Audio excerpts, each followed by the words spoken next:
Hello everyone, welcome to Vyas IS. So this side Muskan, and today we will start with the PYQ analysis of UPSC EPFO exams. Not only just APFC, but also we will analyze question paper for the EPFO, EOAO. Okay, so UPSC EPFO, EOAO, as well as your APFC PYQ analysis. We will try to analyze all the questions from the previous year paper, be it English, be it maths, be it computer, and be it your GS subjects. We will discuss all the subjects together and we will analyze why and how this option, any option is correct. Okay, so without wasting any time, let's start with the paper and the question number 1. So I will show you the question. So yeah, here is your question paper. This is your first paper which we are discussing. So here you can see that the first questions are of English, right? So the first question is the following 10 items, item 1 to 10 are on English language. Therefore, these items do not have Hindi version. Yes, of course, ये बात है, आपको पता है कि that this paper have the English part, right? इस paper में English के कुछ क्वेश्चंस रहेंगे, तो ऑफ कोर्स ये बात है कि भाई इंग्लिश के ही क्वेश्चंस इंग्लिश में रहेंगे. They will not provide in the Hindi format, right? Okay, so let's start with the first question. What is the indication out of the sentence I gave him a peace of mind? देखिए, these are the English questions, so I will try to make you understand in Hindi, right? Because most of the students who are weak in English have usually the problem of solving these type of questions. ज़्यादातर बच्चे जो English में problem होती है उनको ज़्यादातर दिक्कत आती है इंग्लिश के क्वेश्चन, इंग्लिश का सेक्शन कवर करने में. सो इंग्लिश का section I will try to make it in Hindi. मैं कोशिश करूँगी कि इंग्लिश का सेक्शन हम लोग हिंदी में ही करें, सो दैट जितने भी स्टूडेंट्स जो हिंदी बैकग्राउंड से या फिर इवन जिनको इंग्लिश नहीं आती है, ठीक है, वो लोग थोड़ा सा समझ पाए, या ऐसे क्वेश्चन जिनको हैंडल करने को नहीं करने आते वो लोग भी ईजिली हैंडल कर पाए. यूजुअली आप देखेंगे यूपीएससी बैकग्राउंड के अगर स्टूडेंट हो, स्पेशली अगर मैं बात करूँ, they don't have English sections in their exams, right? SSC वगैरह के एग्जाम में इंग्लिश आती है, so though they can handle these type of questions might be easily. But the problem is with the UPSC aspirants, क्योंकि उन लोगों को English नहीं आती है. So that's why I am trying to make this video in English as well as Hindi, but more specifically in Hindi. Okay, so the first question is what is the indication out of the sentence. ये बोल रहा है that this question is saying कि ये जो sentence given है, the sentence which is given here, what it indicates, what sign it indicates, what is this sentence indicating.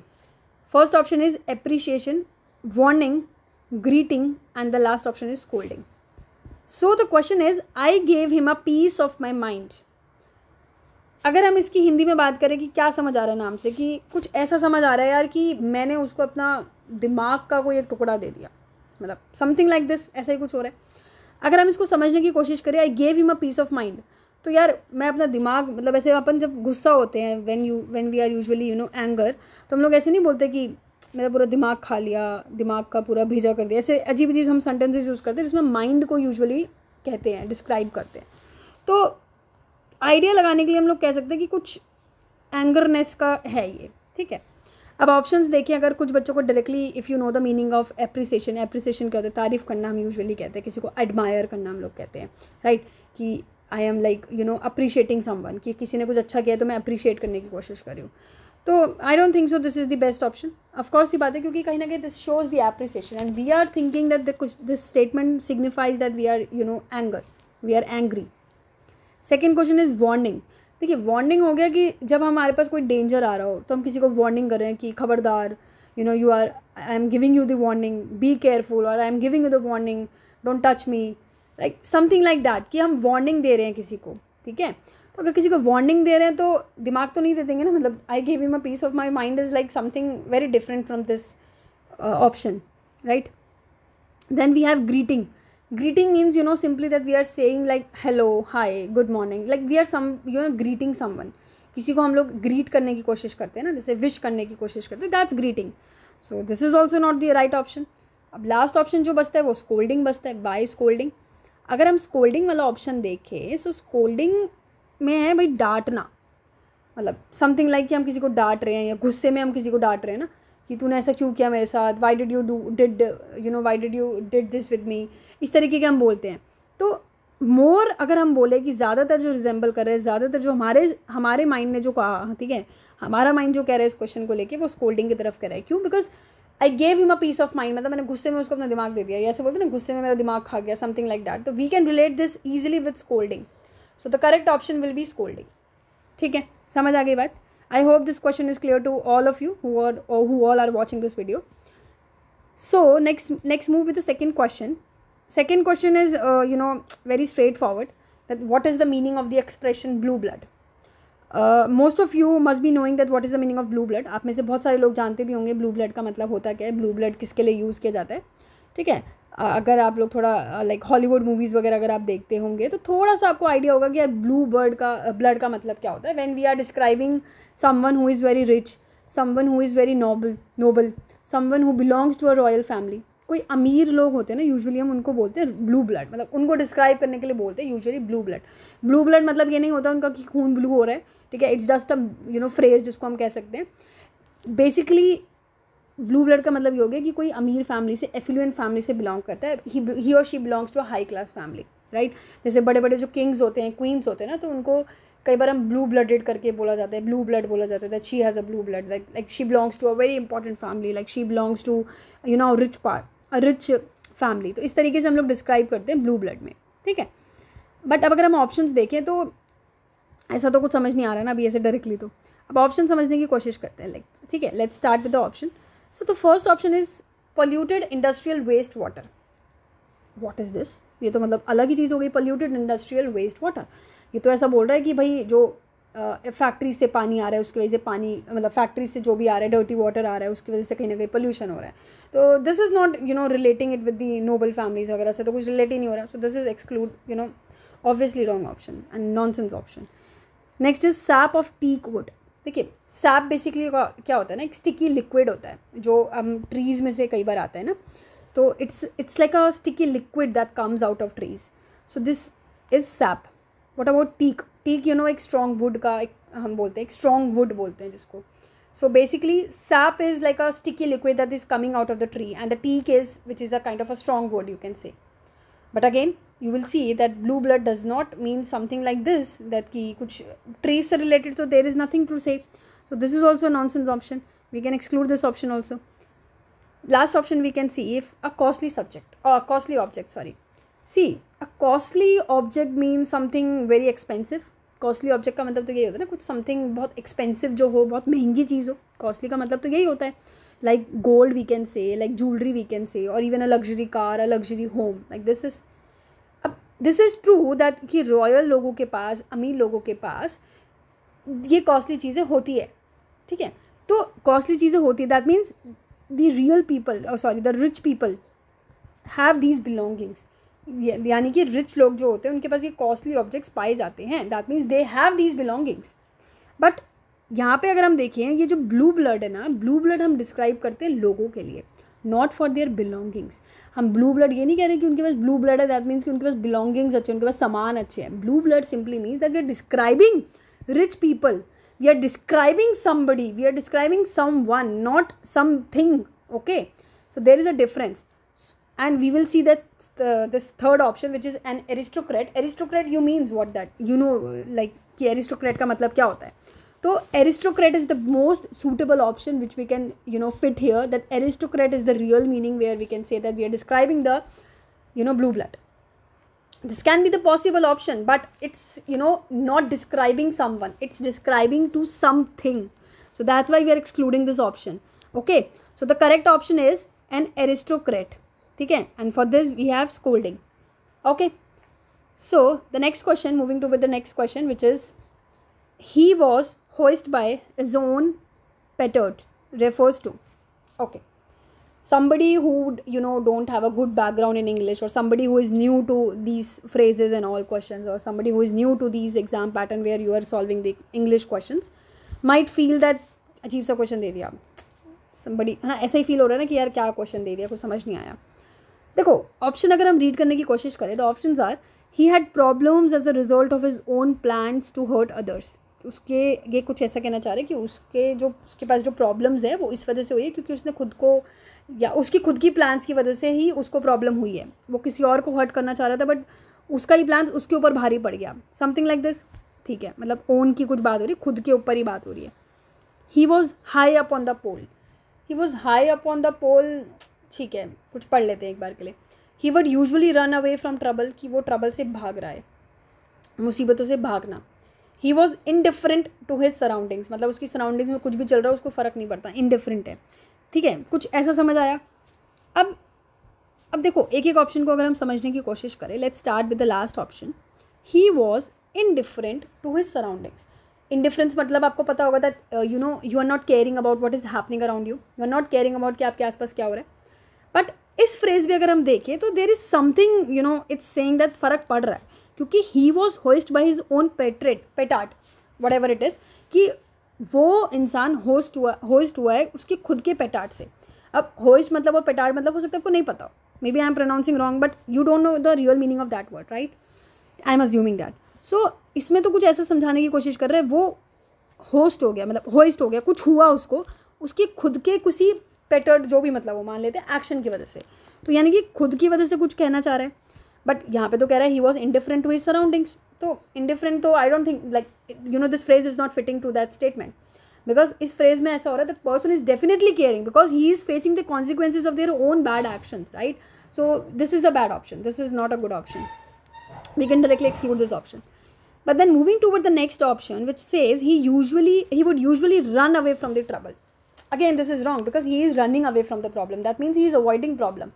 But being hoisted by own petard means that something is you are facing trouble because of your own actions, you are not avoiding it. The statement does not clearly mention that you are avoiding something, right? So this is also not a good statement, this is also like wrong option. He was high up on the pole, he was high up on the pole. अब देखो इस statement की अगर हम बात करें तो this statement is signifying that someone is physically high up, something is physically high up, like जैसे पोल चढ़ने की कोशिश कर रहा है या समथिंग लाइक दैट।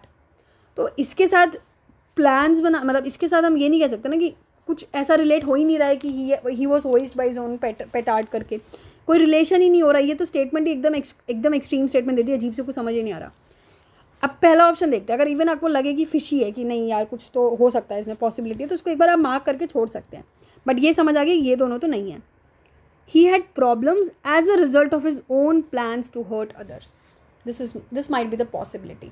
अगर आप देखेंगे कि इस क्वेश्चन में जो दे रखा है आपको ओन वर्ड दे रखा है, right? The question is already giving the own word, so कहीं ना कहीं इसमें भी ओन दे रखा है कि कुछ खुद की वजह से ही हो रहा है। तो we can directly say that this is the best option because this phrase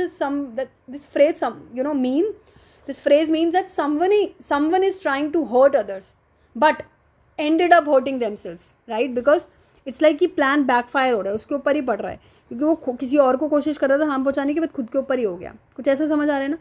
So this is the real meaning of this phrase. अगर आप कोशिश करेंगे ना एक एक ऑप्शन को समझने की, if you will try to understand, analyze each of the options, it will help you to understand what exactly the answer is. It's so easy, it's just you have to understand the meaning of each and every option. For that you need to practice the PYQ. For that we have launched this course so that everybody of you who is not able to understand, who is not able to analyze the PYQ themselves can easily understand from here. Even if you have doubt other than this, even if you have still have the doubt that ma'am I am not getting what you are teaching or something like in any of the question, you can directly message me on my WhatsApp number, right? I will clear there your doubts.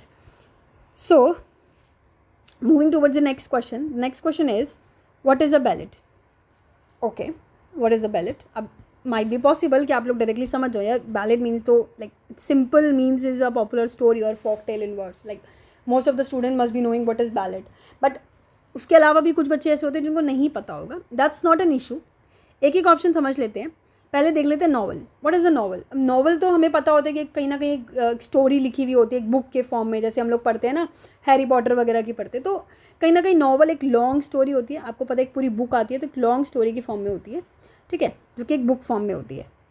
But ballad क्या होती है ना, usually shorter होती है। Ballad को अगर आप देखेंगे ना, अगर आप पढ़ेंगे ना कि बैलेड होता है, तो बैलेड ना एक शॉर्टर और एक पोएम फॉर्म में लिखी होती है, एक बुक फॉर्म में नहीं होती। बुक फॉर्म में तो क्या होती है, एक नॉवल ही होती है, ठीक है। तो ये ऑप्शन नहीं होता। अब बात ये है ना that this question is so straightforward that you can directly put the answer, but कई लोगों को होता नहीं पता, तो still we are analysing all the 4 options. Second option is a historical narration. देखो historical narration, so it's a factual account of history, जिसमें बात करिए कोई डॉक्यूमेंट्री की बात हो रही है, कुछ हिस्ट्री की बुक की बात हो रही है. बट ऐसा नहीं है कि बैलेट में हिस्टोरिकल स्टोरीज नहीं होती, बैलेट में भी हिस्टोरिकल स्टोरीज होती है, बट वो पोइटिक और म्यूजिकल तरीके से समझाई जाती है. पोइटिक और म्यूजिकल तरीके से एक बैलेट को लिखा जाता है, एक बैलेट में लिखी जाती है चीज़ें, इवन कुछ ड्रामा और इमेजिनेशंस हो सकते हैं. बट हिस्टोरिकल नरेशन कहीं ना कहीं एक डॉक्यूमेंट्री जैसा लग गया, एक हिस्ट्री बुक लग गई. हिस्टोरिकल इवेंट हो सकता है, there might be the possibility that there is historical stories in that ballad, but this historical narration signifies more that it is a documentary or history book. So that's why we are excluding this option. ठीक है, that's why we are excluding this option too. Then we have the last option, musical comedy. अब you might be feeling that कि ballad तो musical form में ही होता था, that it means it's a musical comedy. But musical comedy, it's a funny thing. It's a like funny play or movie with the songs. So we usually the ballad is musical होता है, but it's not necessarily that it is always funny. ठीक है, story कुछ बता रही है, हो सकता है कुछ सीरियस स्टोरी बताई जा रही है, हो सकता है कुछ इमोशनल हो, it's not necessarily be the funny. तो म्यूजिकल कॉमेडी की वजह से हम कह सकते हैं that it's not the option. So the correct option left over is the third option, which is a popular story और अ फोक टेल इन वर्स. ठीक है, this is the most suitable option for this question. Okay, so I hope this is also clear. जैसे कि आप लोगों ने even कुछ books वगैरह भी देखी होंगी ना, जैसे कि the ballad of robin hood बोला जाता है, एक जिसमें स्टोरी दे रखी है किस तरीके से एक फेमस हीरो है, like who stole from the rich to give to the poor, something like that. So वही है कि एक स्टोरी भी है, उसमें सॉन्ग्स की तरह भी उसको कंबाइन किया है, पोइटिक तरीके से लिखा गया है, that is known as ballad. Clear? Okay, so the next question, plagiarism. Plagiarism is also a straightforward question. If you have studied and if you have known this term plagiarism, बहुत जैसे even अगर आपने कभी research paper वगैरह लिखा हो तो plagiarism वगैरह चेक बहुत होता है. प्लेजरिज्म का सिंपल मतलब ये होता है कि किसी की हमने कॉपी कर ली हो, किसी के काम को कॉपी करके हमने बोल दिया हमने खुद किया है. फॉर एग्जाम्पल आजकल जो बच्चे करते हैं that they usually write the answers of their mains from ChatGPT and then they say that I have written this answer. So it's like you're plagiarizing it. Okay, and even there are there are that plagiarism detector tool also, where we can see that is this plagiarized or not, the content is plagiarized or not. ठीक है, so plagiarism simply means that it is that we are copying someone else's work. So any one of you who knows this answer will directly put option D, but still we will analyze all the 3 options why that they are wrong. See, for the first option we have, there was an epidemic of plague in an area. देखो, it's describing about a plague. ये कहीं ना कहीं हमें एक plague दिखा रहा है, एक सीरियस डिसीज़ दिखा रहा है that is spreading quickly, right. तो इसके साथ कॉपी करना, कि किसी के साथ कॉपी किया है someone work, so we can say that this is something different. बिल्कुल ही एकदम डिफरेंट है. Plague and plagiarism might seem similar to many of the students की दोनों वर्ड सिमिलर है, but their real meaning is very different. Epidemic of plague कुछ disease हुई है जो स्प्रेड हो गई है बहुत ही quickly, but plagiarism is something different. Okay, so this is a wrong option. The second option is it is a sort of political philosophy. देखो, अब political philosophy basically क्या बता रहा है, is about ideas on how a country should be governed. एक कहीं ना कहीं politically philosophy देना कि किस तरीके से country को govern करना है, like democracy के वगैरह में बता दिया. तो plagiarism कोई politics से related नहीं होता. We can't relate plagiarism with politics. It's about copying the work. So this is also a wrong option. Third option is very different. It indicates a happy community spirit like in playing Holi. मतलब playing Holi एक कहीं ना कहीं fun और celebration दिखा रहा है colours के साथ. प्लेजरिज्म तो फन से ऑपोजिट है ना. प्लेजरिज्म में मतलब आपने किसी का काम कॉपी करके अपना काम बता दिया, कहीं ना कहीं डिसऑनेस्टी आप दिखा रहे हैं. तो समथिंग डिफरेंट. मतलब ये तो ऑप्शन ही ऐसे कि आप कुछ ऑप्शंस तो आप डायरेक्टली पढ़ के भी हटा सकते हो, यार ये क्या पॉलिटिकल फिलोसफी भी ज़रूरी नहीं है. ठीक है, किसी एपिडेमिक को होना तो उसको मतलब एपिडेमिक बोलते हैं ना, प्लेजरिज्म कैसे हो सकता है. तो कहीं ना कहीं डायरेक्टली आप थोड़ा सा दिमाग लगा के भी करें तो you can directly put the option number like this D option. ठीक है. The next question we have is just a second. Yeah, rivalry between the 2 clans has become water under the bridge means. Okay, this might seem something new to you कि rivalry between the 2 clans मतलब कुछ दुश्मनी करके बताना चाह रहा है. rivalry मतलब दुश्मनी कह सकते हैं कि जो rivalry है 2 clans के बीच में, let's say 2 लोगों के बीच में, कहीं ना कहीं वो अब पानी बन गया.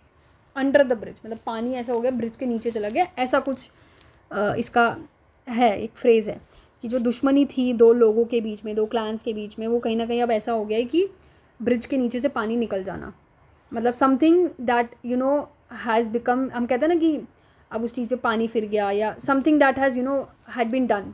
We can directly say that something that has been happened in the past which is actually bad, but now it's over. कि अब लोग आगे बढ़ गए हैं. जैसे कहते हैं ना वाटर अंडर द ब्रिज, पानी यू नो फ्लो होता रहता है. तो ब्रिज के नीचे से पानी रुकेगा तो नहीं, कहीं एक जगह खड़ा तो नहीं होगा, वो पानी फ्लो होता रहेगा. तो then we can directly say that something which is happened, bad happened in the past, but now it's over and people have moved on. ठीक है. सो डायरेक्टली यहाँ से तो समझ आ गया that it has become a thing of the past. We can directly say that it has become a thing of the past. But even if we look at the other options that why these options are wrong, we can see that the first option says the rivalry continues, which is absolutely wrong. That means people are still fighting or competing.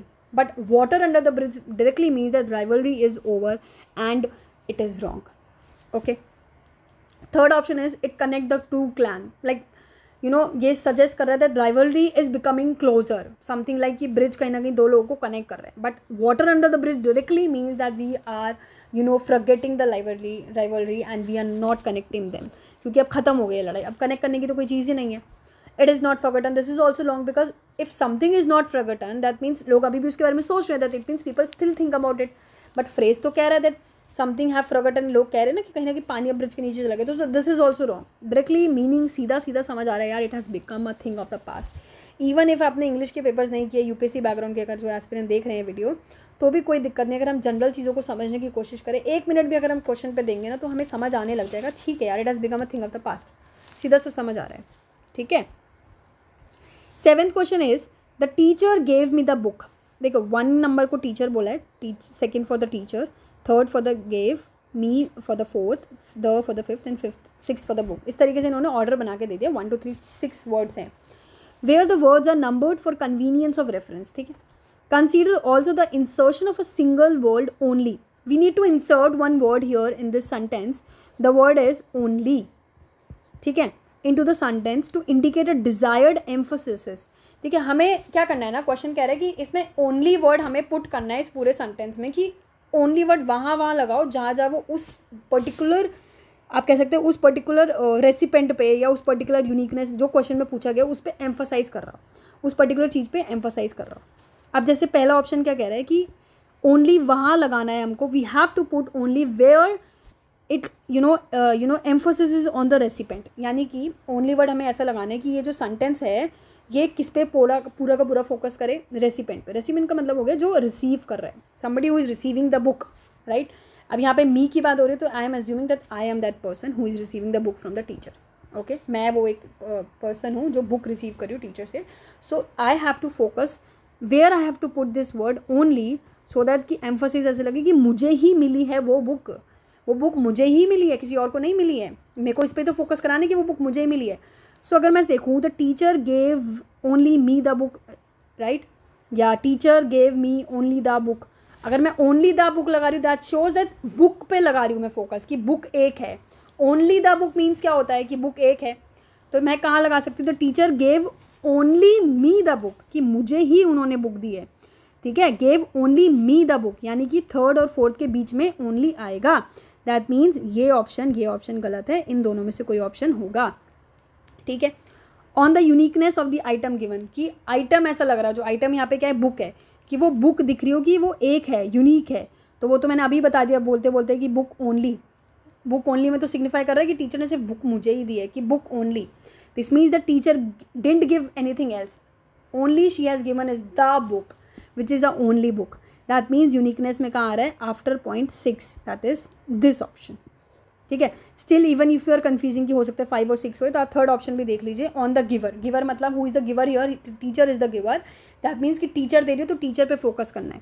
सो कहाँ पे लगेगा, the teacher only teacher gave me the book. This is not a good statement. Only the teacher gave me the book, कि मुझे सिर्फ book जिसने दी है वो सिर्फ टीचर है, कोई और ने मुझे बुक नहीं दी. There is no one else who gave me the book, only just the teacher has given me the book. So that means before 1 you can say. So which was the option, only the teacher I am saying na, like just a second, this is the statement, the only teacher gave me the book. ठीक है. between 2 and 3, that means the teacher only gave me the book. That means teacher ने ही मुझे ही book दी है. So emphasis is on between 2 and 3. समझ आ गई बात. So this is the correct option, that is option number A. I hope you all got it. So the next question we have is, what is the meaning of the term didactic? What is the meaning of the term didactic? See, अगर हम didactic का मतलब देखें कि didactic मतलब क्या होता है, तो वैसे तो ये आपने बुक में पढ़ा भी होगा, कई बार हम लोग पढ़ते भी हैं. जब हिस्ट्री वगैरह आप पढ़ते हैं तो आपको डायरेक्टली शायद पता भी हो उसका मतलब क्या है. बट स्टिल जिन लोगों को नहीं पता, अगर हम समझने की कोशिश करें कि यार ये जो डायडैक्टिक है वर्ड, इसका मतलब क्या होता है. देखो, let's start with the very first option which is intended to be inspirational. But intended to be inspirational से पहले हम एक बार रियल में सच्ची में डायडैक्टिक का मतलब देख लेते हैं होता क्या है. देखो, डायडैक्टिक मीन्स होता है when you know it describes something which is meant to teach a lesson. ठीक है, डायडैक्टिक का मतलब जो होता है वो होता है कोई एक ऐसी चीज़ जो किसी को एक लेसन सिखाने के लिए पढ़ाई जा रही है. सिर्फ पढ़ाने के लिए नहीं, बल्कि एक लेसन सिखाने के लिए पढ़ाई जा रही है, स्पेशली कि क्या चीज़ सही है क्या चीज़ गलत है. एक मॉरल लेसन हम कह सकते हैं. ठीक है, ज़्यादातर जो ये यूज़ होता है डायडैक्टिक जो होता है वो हम लोग बोलते हैं स्टोरीज़ में बहुत ज़्यादा यूज़ होता है, बुक्स में बहुत यूज़ होता है, इवन स्पीचेस में भी होता है. That try to teach you how to behave और थिंक. क्योंकि स्टोरीज़, बुक्स और स्पीचेस हमको हेल्प करते हैं that how we should behave और हाउ वी शुड थिंक. जैसे आपने एक स्टोरी पढ़ी होगी टॉर्टोइज और वो वाली ना, हेयर वाली, ठीक है, जिसमें आपने पढ़ा होगा, ये भी एक डायडैक्टिक है. Because it is teaching us the lesson कि क्या लेसन दिया था हमको इसने, that slow and steady wins the race. Entertaining के लिए नहीं थे, it is trying to make us learn something. So that's why it is a didactic. ठीक है, so it means this correct option is B, teaching a moral lesson. But still let's look at the other options, why these are wrongs. See, intended to be inspirational. You might be thinking that this could be the also option because you know it is inspiring, it is inspiring us. Yes, of course, inspirational means that we are something that is motivating us or that is encouraging us to do something great. Right, like a speech that inspire us to work hard. But didactic की अगर मैं बात करूँ, वो inspire करती है. Didactic things might inspire us, but the main purpose of didactic is not just to inspire but to teach a lesson. So there is a difference between getting inspired and to teach a lesson. ठीक है, so that's why this is not a एकदम correct answer हम नहीं बोल सकते. अगर ये option नहीं होता तो हो सकता है हम ये करते, but since we have these two options we need to think about it, we need to ponder about it. So the second option is of course right. Let's look at the third option, which is received as comical. See, comical directly means funny, something that is very funny, right? But some stories can be funny and even didactic at the same time. But didactic का काम है to focus on teaching, not to make people laugh, right? हो सकता है didactic में भी कुछ funny चीज़ें हो, but it is not the main purpose of the didactic. So this is also wrong.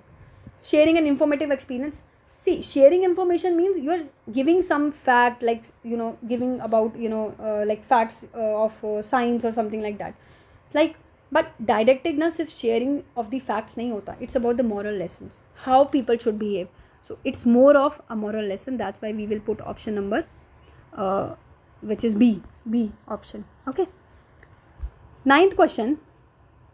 So the ninth question is, we are only going to do the last two questions of the English part. So the ninth question is, consider the statement, the message of peace and brotherhood permitted the address by the chief guest. Okay. So ये कुछ ऐसा कहना चाह रहा है, the message of the peace and brotherhood, ये जो chief guest एक मैसेज पहुंचाना चाहते थे पीस और ब्रदरहुड को लेके, permitted the address by the chief guest. Okay. अभी कच्चा कच्चा समझ आया, it's fine. Let's try to see the options. What are the possible options we have?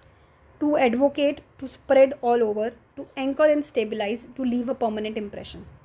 देखो, हो सकता है कि आप लोगों को डायरेक्टली समझ आ गया हो, that you might have directly understood that it is very obvious the B option. But हो सकता है that some of you have not understood why the option B is the correct one and why not other three options. So let's look at it. Second, पहले we will see why option B. See, कुछ ऐसा समझ आ रहा है कि permeate means, जिसको अगर पता हो, permeate means we are spreading something, we are filling every part of it.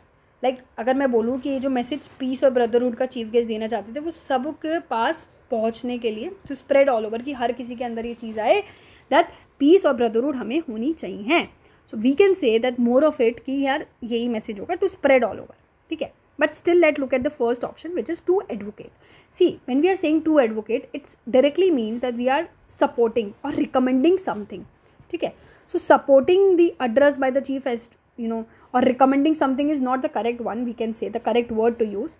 If the sentence is saying, if the sentence said the chief guest advocated for peace, if we are saying that chief guest advocated for peace, it would mean that he is speaking in favor of it, right? अगर हम बोल रहे हैं यहाँ पे कि advocate अगर हम यूज़ करें, दैट इट डायरेक्टली मीन्स हम कुछ हम बात कर रहे हैं कुछ जो चीफ गेस्ट फेवर में बात कर रहा हो किसी चीज़ की, बट एडवोकेट करने का मतलब ये होगा ना फेवर में बात करें, तो यहाँ पे फेवर की बात नहीं हो रही, ये मैसेज है एक जो मैसेज सबको पहुँचाना चाहते हैं. मैसेज का काम क्या है कि सबको पहुँचाए, ठीक है. मैसेज का काम ये नहीं कि कुछ फेवर में बोली जाए.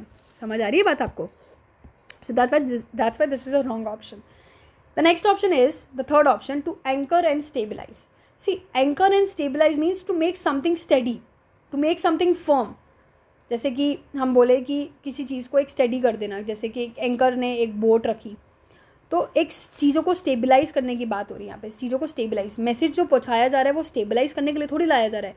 कोई शांति वॉयलेंस थोड़ी हो रही है जो हम बोले कि स्टेबलाइज कर रहे हैं. स्टेबलाइज करने के लिए नहीं है, ये मैसेज सबको पहुँचाने के लिए है. It's more of about spreading, not holding something steady, right. So the last option is to leave a permanent impression. See, leaving a permanent impression means making someone remember something forever. कि किसी के दिमाग में कोई चीज़ एक छूट छोड़ देना कि वो लंबे समय तक उसको याद रहे. बट ये स्पीच हो गई है. स्पीच का काम, उन्होंने जो मैसेज देने की कोशिश की उसका यही काम है कि स्पीच, ऑफकोर्स ये बात है कि स्पीच अनफॉरगेटेबल हो बट मैसेज पहुँचाए. तो मेन जो इसमें हो सकता है वो चीज़ हो सकती है कि इस मैसेज को स्प्रेड करने की कोशिश करें. लोग उसको भूले तो नहीं बट लोगों उसको और फैलाए कि हर किसी के अंदर ये चीज़ लेके आए कि ब्रदरहुड और पीस होनी चाहिए, ठीक है. So this is the more suitable option for this. Then we have the last question which is arrange the following to form a grammatically correct statement. This is very easy. आपको arrange करने की कोशिश करनी है. Even आप options को लेके भी कर सकते हो, इवन आप इंग्लिश के थ्रू भी कर सकते हो. देखो, पढ़ने की कोशिश करो. The first one is Einstein was although a great scientist weak in arithmetic right from his school days. अब बनाने की अगर हम कोशिश करें 4 1 3 2, यानी कि right from his school days Einstein was weak in arithmetic although a great scientist. तो that seems incomplete. ये ऐसा लग रहा है कि कहने को हम कह सकते हैं कि ठीक है बट बहुत ही अजीब सी स्टार्ट हुई है. आप समझ रहे हैं? ऑकवर्ड साउंड कर रहा है. कैसे? ये कह रहा है right from his school days Einstein was weak in arithmetic although a great scientist. Fit नहीं हो रहा है, ठीक है. अगर हम बिगिनिंग में इसको डालेंगे तो कहीं ना कहीं कॉन्ट्रास्ट देगा, बट एंड में अगर हम इसको डाल रहे हैं ऑल्दो अ ग्रेट साइंटिस्ट तो कहीं ना कहीं फिट नहीं दे रहा है, ठीक है. इसी तरह हम ये वाला ऑप्शन देखें 4 3 1 2 वाला कि right from his school days weak in arithmetic Einstein was although a great scientist. Like this is also a nonsense. Grammatically अगर हम देखें तो फिट ही नहीं बैठ रहा है, स्ट्रक्चरिंग ही नहीं बन रही है सेंटेंस की, ठीक है.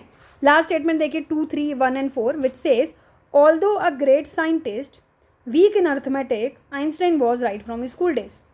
ये तो ग्रामर ही नहीं बन रही है ना. आप देखेंगे ग्रामर ही नहीं बन रही है, कुछ मतलब ग्रामर का फ्लो ही नहीं बन रहा है. अगर हम इसकी जगह ये वाला ऑप्शन देखने की कोशिश करें 2 1 3 and 4 विच सेज कि although a great scientist, although he was a great scientist, Einstein was weak in arithmetic right from school days. This is more make sense. This is making more sense, क्योंकि कहीं ना कहीं एक surprising fact ला रहा है starting में. Although a great scientist, although he was a great scientist, कहीं ना कहीं एक सरप्राइजिंग एलिमेंट ऐड कर रहा है कि even though he was a great scientist but he was weak in arithmetic, मतलब एक बेसिक मैथ्स में वीक था. तो दैट शोज दैट कहीं ना कहीं एक सरप्राइजिंग एलिमेंट ऐड कर रहे हैं और कहीं ना कहीं this makes the more relevant sentence. So this was it. This is how we will go with all the PYQs of this exam. जितने भी PYQs हमारे पास होंगे we will try to solve every PYQs and we will try to see why the other options are also wrong, ठीक है. PYQs करना बहुत ज़रूरी है क्योंकि कई बार क्वेश्चंस रिपीटेड भी आते हैं और PYQs से हमें ये पता लग जाता है कि यार क्वेश्चंस का पैटर्न क्या है, क्वेश्चंस किस तरीके के आते हैं. So it's very important to understand the PYQ. चाहे आप खुद एनालाइज करिए चाहे आप किसी के थ्रू करिए, but this is important. You need to see the PYQs at least once और twice. So this was it. We will meet in the next lecture where we will study, where we will discuss the next questions which is of history. Okay, next questions हम लोग history के करेंगे. So मिलते हैं next lecture में. See you. Good night. Take care.